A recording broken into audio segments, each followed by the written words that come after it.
ദൈവനാമത്തിന്റെ മഹത്വം ഉണ്ടായിരിക്കട്ടെ.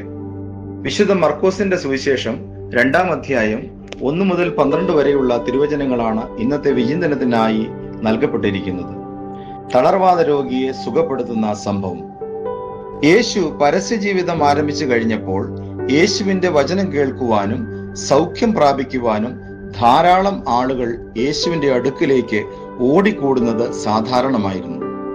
യേശു എവിടെയുണ്ടോ അവിടെ ജനങ്ങൾ ഓടിക്കൂടുക പതിവായിരുന്നു.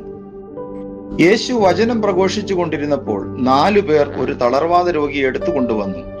എന്നാൽ ജനക്കൂട്ട നിമിത്തം അവർക്ക് യേശുവിന്റെ അടുത്തെത്താൻ കഴിഞ്ഞില്ല.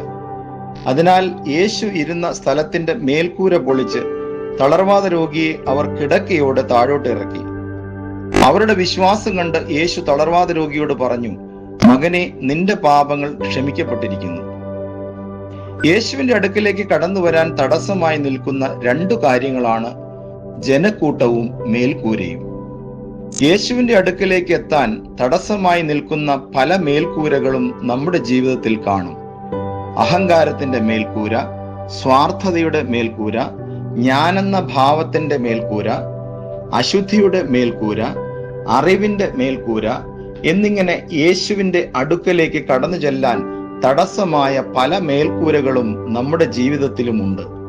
ഈ മേൽക്കൂരകളെ പൊളിച്ചു മാറ്റാതെ, ഈ തടസ്സങ്ങളെ എടുത്തു മാറ്റാതെ നമുക്ക് യേശുവിന്റെ അടുക്കലേക്ക് എത്താൻ സാധിക്കുകയില്ല. തളർവാദ രോഗിയെ കൊണ്ടുവന്ന ആ 4 പേരുടെ വിശ്വാസത്തിലുള്ള ഐക്യം വളരെ പ്രധാനപ്പെട്ടതാണ്. ആയതിനാൽ ഈ വലിയ നോയമ്പിന്റെ കാലയളവിൽ നാം ആ 4 പേരെ പോലെ കൂട്ടായ ശുശ്രൂഷയ്ക്ക് നമ്മളിലാണ് മാനസാന്തരവും ശുദ്ധീകരണവും നടക്കേണ്ടത്.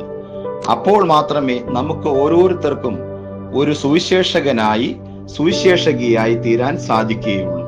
നാം ദൈവകൃപയിൽ ആത്മീയ തളർച്ചയിൽ നിന്ന് എഴുന്നേറ്റ് സുവിശേഷ ശുശ്രൂഷ ചെയ്യുമ്പോൾ നമ്മുടെ പ്രവൃത്തികൾ കണ്ട്, നമ്മുടെ മാനസാന്തരം കണ്ട്, നമ്മുടെ സുവിശേഷ ശുശ്രൂഷ കണ്ട് അനേകർ ദൈവത്തെ മഹത്വപ്പെടുത്തും.